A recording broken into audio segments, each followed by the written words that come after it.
Hello friends, welcome to my channel. आज compare करेंगे Axis small cap अनुपम जी का के साथ समीर जी का निपन इंडिया स्मॉल कैप। दोनों ही बेहतरीन परफॉर्मर है एंड लास्ट 1 ईयर में बेहतरीन परफॉर्मेंस भी दिया है। स्मॉल कैप ने बहुत ही अच्छा परफॉर्म भी किया है, सो उसको डिटेल में हम डिस्कस करेंगे। पहले तो दोनों फंड की परफॉर्मेंस को 1 ईयर, 3 ईयर एंड 5 ईयर के फ्रेम पर ओवरलैप कर लेंगे। फिर दोनों का बेंचमार्क कंपैरिजन करेंगे, खुद के बेंचमार्क के साथ कैसा रिलेशन है वो चेक करेंगे। एक्सिस का जो बेंचमार्क है निफ्टी स्मॉल कैप 100 है, निपुण का जो बेंचमार्क है निफ्टी स्मॉल कैप 250 है। सो दोनों बेंचमार्क अलग है, सो दोनों बेंचमार्क का करंट पोजीशन क्या है उसको भी चेक करेंगे। फिर दोनों बेंचमार्क के रिटर्न प्रोस्पेक्ट कैसा है लॉन्ग टाइम फ्रेम पर उसको चेक कर लेंगे। पोर्टफोलियो के अंदर जाएंगे, पोर्टफोलियो देखेंगे स्टॉक स्पेसिफिक, सेक्टर स्पेसिफिक। फिर फंड पिकर का एक एनालिसिस है। फंड पिकर ने क्या किया है, एक 5 point grading scale and 6 eligibility के ऊपर एक ग्रेडिंग किया है, उसको चेक करेंगे। उसके बाद फंड मैनेजर के एबिलिटी के ऊपर एक डिस्कशन, जो फंड पिकर का ही एनालिसिस है। फंड मैनेजर कितने percentage of stock highest alpha दे रहा है वो देखेंगे। फिर देखेंगे portfolio concentration and portfolio allocation. फिर देखेंगे कुछ जनरल इन्फॉर्मेशन, दोनों फंड के कुछ कंपैरेटिव एनालिसिस करके रिटर्न चेक कर लेंगे। रिटर्न देख के जाएंगे पोर्टफोलियो के अंदर। पोर्टफोलियो देखेंगे कॉन्सेंट्रेशन में क्या देखते हैं हम, number of stock, top 5 top 10 में एलोकेशन कैसा है, and portfolio allocation large cap, mid cap, small cap ने कौन सा फंड मैनेजर कैसा अप्रोच कर रहा है वो देखेंगे। फिर पोर्टफोलियो से जो स्टैटिस्टिकल डेटा निकलता है जैसे mean, SD, beta, sharp, alpha, उसको चेक कर लेंगे। एक कंपैरेटिव एनालिसिस भी कर लेंगे, कैटेगरी के साथ कंपैरिजन भी कर लेंगे। फिर देखेंगे नो फंड के वैल्यूएशन, पीईपी। पोर्टफोलियो के अंदर देखेंगे पोर्टफोलियो ओवरलैपिंग। ओवरलैपिंग में क्या देखेंगे, पहले तो सेक्टर पे भी ओवरलैपिंग को चेक कर लेंगे, फिर स्टॉक पे भी ओवरलैपिंग को चेक करेंगे एंड अंत में ओवरऑल ओवरलैपिंग के ऊपर एडजस्ट करना। सो पहले देख लेते हैं फंड वर्सेस फंड, फिर देखेंगे फंड वर्सेस उसका बेंचमार्क। अगर आप देखोगे 1 ईयर में क्लियरली निपन आउट परफॉर्म कर रहा है, 3 ईयर में एक्सिस का परफॉर्मेंस बेटर है, 5 ईयर में दोनों का परफॉर्मेंस सिमिलर है। वन मोर थिंग, जब मार्केट ऊपर जा रहा है तो निपुण ज्यादा ऊपर जा रहा है, जब मार्केट गिर रहा है तो निपुण गिर भी रहा है ज्यादा। तो इसका कारण जो है वोलेटिलिटी होता है, उसको भी हम रिस्क रेशियो में डिटेल में डिस्कस करेंगे। अब बेंचमार्क कंपैरिजन कर लेते हैं, दोनों का बेंचमार्क डिफरेंट है। निपुण का जो बेंचमार्क है निफ्टी स्मॉल कैप 250 है, एक ब्रॉड बेंचमार्क है, स्मॉल कैप में 250 शेयर ही होता है।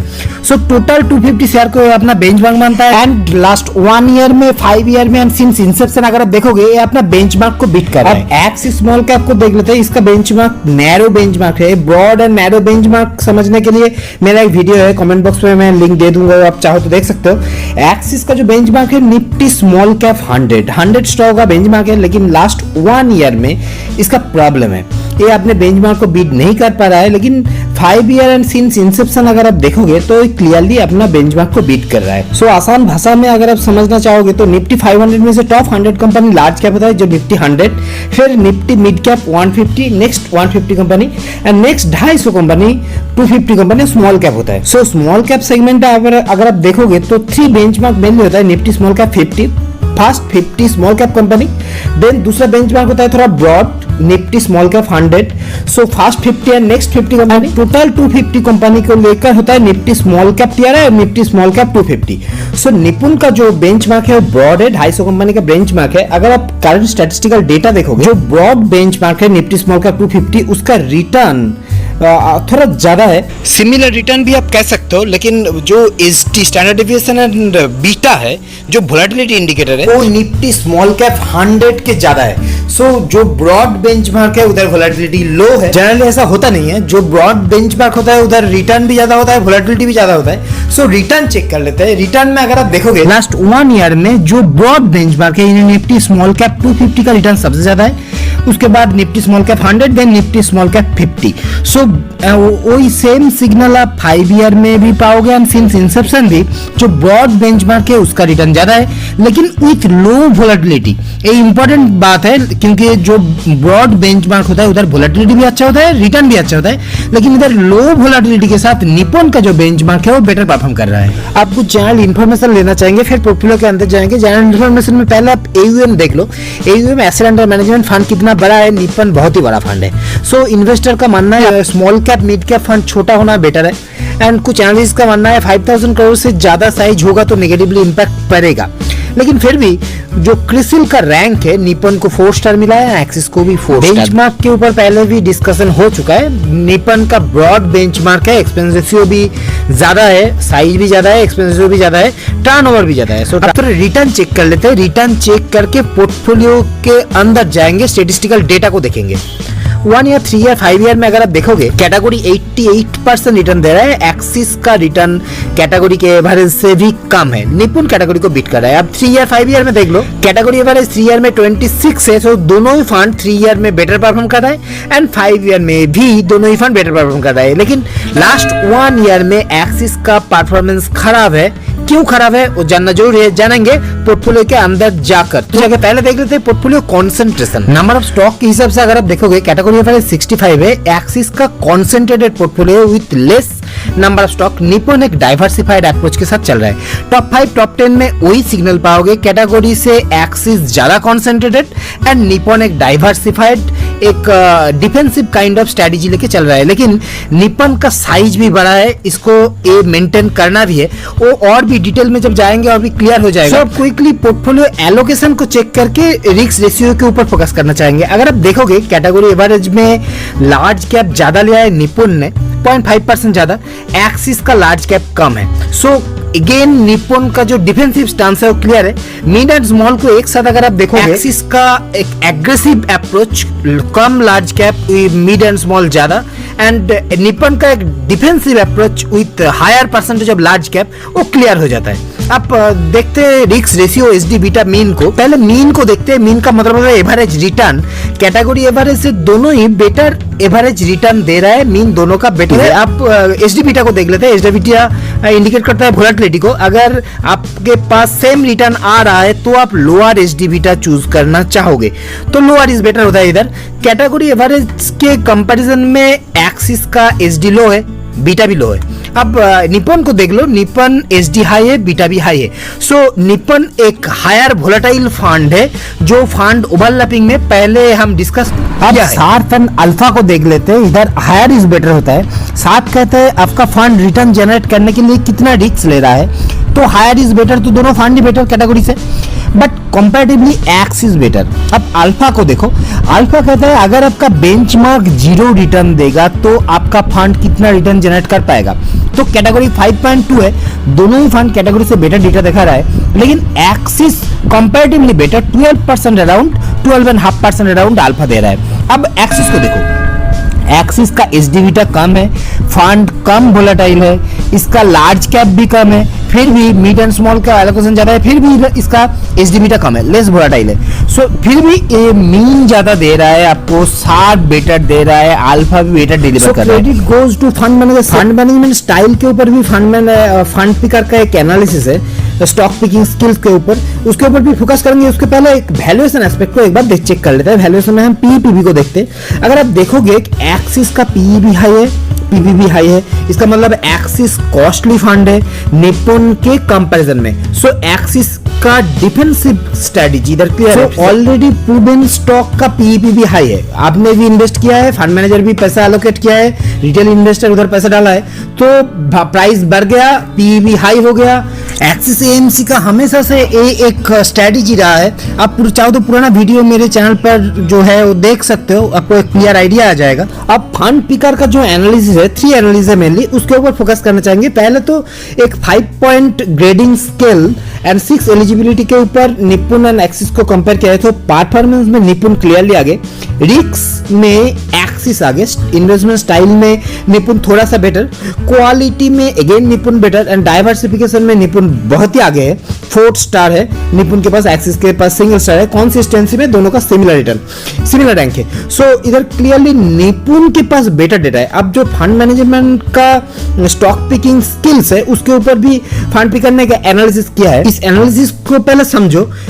जो फंड मैनेजर होता है वो स्टॉक पिक करता है बेंचमार्क को बीट करने के लिए। सो कितने परसेंटेज ऑफ स्टॉक ज्यादा अल्फा निकल रहा है बेंचमार्क के कंपैरिजन में, उसका कंपैरिजन अगर आप करोगे तो एक्सिस का जो 41% रॉन्ग है, 59% राइट डिसीजन है, एंड निपुण का रॉन्ग परसेंटेज थोड़ा ज्यादा है, 43% रॉन्ग। सो एक्सिस का स्टॉक पिकिंग स्किल बेटर है, सो बेटर अल्फा दे रहा है इन्वेस्टर को। अब जो थर्ड एनालिसिस है फंड फिकर का, टॉप 5 टॉप 10 में allocation and asset allocation, large cap mid cap का एलोकेशन, अगर आप देखोगे एक्सिस एक कॉन्सेंट्रेटेड है, टॉप 5 एंड नेक्स्ट 5 में ज्यादा एलोकेट किया है, एंड लार्ज कैप निपुण के पास ज्यादा है, एक्सिस मिड एंड स्मॉल के ऊपर ज्यादा फोकस कर रहा है। आप पोर्टफोलियो को डिटेल में चेक करके पोर्टफोलियो ओवरलैपिंग इशू के ऊपर कंसंट्रेट करना चाहेंगे तो ये टॉप 10 टॉप 15 होल्डिंग है दोनों फंड की।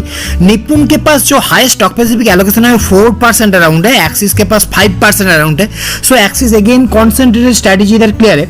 अगर आप देखोगे बैंकिंग एंड फाइनेंस में किसी का भी ज्यादा एलोकेट नहीं है, एंड डिफेंसिव सेक्टर में झुकाव कितना है वो देखने के लिए अगर आप सेक्टर स्पेसिफिक एलोकेशन के ऊपर फोकस करोगे तो निपुण का जो हाईएस्ट सेक्टर स्पेसिफिक एलोकेशन है वो केमिकल में है 15%, then engineering and FMCG, and Axis का है construction technology and chemical. So chemical common है टॉप 3। सो अब मार्केट का जो सिचुएशन है बहुत ही अच्छा रिटर्न दिया है लास्ट 1 ईयर में मिड एंड स्मॉल कैप में। इन्वेस्टर को अब थोड़ा डिफेंसिव अप्रोच लेना चाहिए, फंड मैनेजर को भी कहना है तो डिफेंसिव सेक्टर की तरफ झुकाव कितना है वो भी देखने वाली बात है। Defensive sector consumer discretionary, consumer staple, FMCG, technology, इन सेक्टर का अगर आप ऐड करोगे तो एक्सिस के पास अराउंड 36% डिफेंसिव एलोकेशन है एंड निपुण के पास 27%। सो निपुण का जो वोलेटिलिटी हाई है, एक्सिस का वोलेटिलिटी लो है, फिर भी एक्सिस का ज्यादा एलोकेशन है डिफेंसिव की तरफ, इसीलिए इसका वोलेटिलिटी कम है, लेकिन ज्यादा अल्फा ज्यादा मीन एक्सिस आपको डिलीवर कर रहा है जो एक पॉजिटिव साइन है एक्सिस के लिए।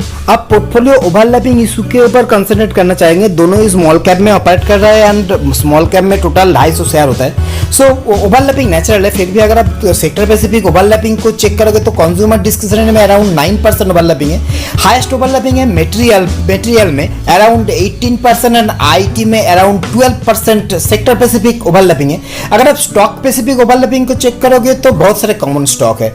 सो अगर हाईएस्ट जो ओवरलैपिंग है वो 3% अराउंड ओवरलैपिंग है स्टॉक स्पेसिफिक। अगर आप ओवरऑल देखोगे तो एक्सिस के पास अराउंड 59 स्टॉक है, निपुण के पास 130, बहुत ज्यादा नंबर ऑफ स्टॉक ज्यादा है, तो उसमें से 16 स्टॉक कॉमन है एंड 12% टोटल पोर्टफोलियो ओवरलैपिंग है, जिसको आप ज्यादा नहीं कह सकते हो। अब मार्केट का जो सिनेरियो है निफ्टी 50 को आउट परफॉर्म कर रहा है mid cap and small cap, and जो ब्रॉड बेंचमार्क है वो निफ्टी 200 निफ्टी 500 वो बीट कर रहा है निफ्टी 50 को। So mid and small cap में बहुत ही अच्छा रैली दिया है, इन्वेस्टर को आप डिफेंसिव होना चाहिए। आप उसके ऊपर हम डिस्कस करेंगे, पहले तो सम अप कर लेते हैं। सो निपुण एंड एक्सिस दोनों स्मॉल कैप के पास डिफरेंट बेंचमार्क है। निपुण का जो बेंचमार्क है वो ब्रॉड है, 250 स्टॉक का बेंचमार्क है।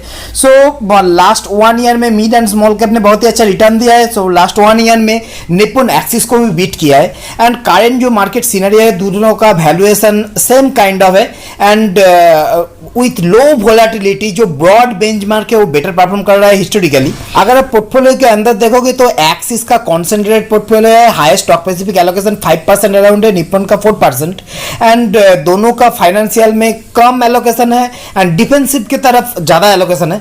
एंड फंड पिकर का जो एनालिसिस है वो निपुण को थोड़ा आगे रखा है एंड जो बुल्स आई है स्टॉक पिकिंग एबिलिटी में एक्सिस को आगे रखा है। जब हमने एयूएम देखा एसेट अंडर मैनेजमेंट तो निपुण का साइज बहुत ही बड़ा है, लेकिन 4 स्टार फंड है दोनों ही एंड जो लास्ट 1 ईयर में निपुण ने बहुत अच्छा परफॉर्म किया है, लेकिन एक्सिस अपने कैटेगरी एवरेज को बीट नहीं कर पा रहा है। एक्सिस का एक कॉन्सेंट्रेटेड पोर्टफोलियो है, लार्ज कैप कम है एंड विथ लो वोलेटिलिटी, इसका एसडीबी कम है, large cap come, mid and small ज्यादा लेकर भी एक्सिस का फंड मैनेजर ने वोलेटिलिटी को कम रखने में कामयाब हुआ है। Axis with low volatility, SDB कम है, लेकिन फिर भी इसका अल्फा ज्यादा है, शार्प ज्यादा है, मीन ज्यादा है। अगर आप ओवरलैपिंग इशू के ऊपर कंसंट्रेट करोगे बहुत सारे कॉमन स्टॉक है, अराउंड 16 कॉमन स्टॉक है, 12% टोटल पोर्टफोलियो ओवरलैपिंग है, जिसको आप ज्यादा नहीं कह सकते हो। लेकिन मार्केट का जो सिनेरियो है मिड एंड स्मॉल कैप ने अच्छा परफॉर्म किया है, लास्ट 1 ईयर में 100% अराउंड रिटर्न दिया है, तो इन्वेस्टर को आप डिफेंसिव होना चाहिए। सो अगर आप स्मॉल कैप फंड ना लो करंट सिचुएशन पे वो ठीक है, लेकिन आप अगर एक मिड मल्टी कैप कैटेगरी का फंड आप ले लेते हो तो उसमें भी 25% अराउंड स्मॉल कैप आ जाता है। सो इसीलिए इन्वेस्टर को आप डिफेंसिव होना चाहिए। फिर भी अगर आप लेना चाहते हो तो एक concentrated large cap bias defensive kind of small cap आप रख सकते हो। ज़्यादा रिस्क लेने से ज़्यादा रिटर्न बनता नहीं है, ये वीडियो से प्रूव ऑलरेडी हो चुका है। Mid cap small cap 250 benchmark में with low volatility, higher risk आपको हायर रिटर्न डिलीवर कर रहा है लेकिन लो वोलेटिलिटी। सो इसको दिमाग में रखते हुए आप डिफेंसिव होना जरूरी है, मेरे जो दिमाग कह रहा है। लेकिन आप इस डिफरेंट डेटा को कैसे एनालिसिस कर रहे हो वो अगर मेरे साथ शेयर करोगे तो मुझे अच्छा लगेगा। एंड जो एक साथ सीखेंगे, एक साथ इन्वेस्टमेंट जर्नी कंप्लीट करेंगे। तो have a nice beautiful investment journey and thank you for watching.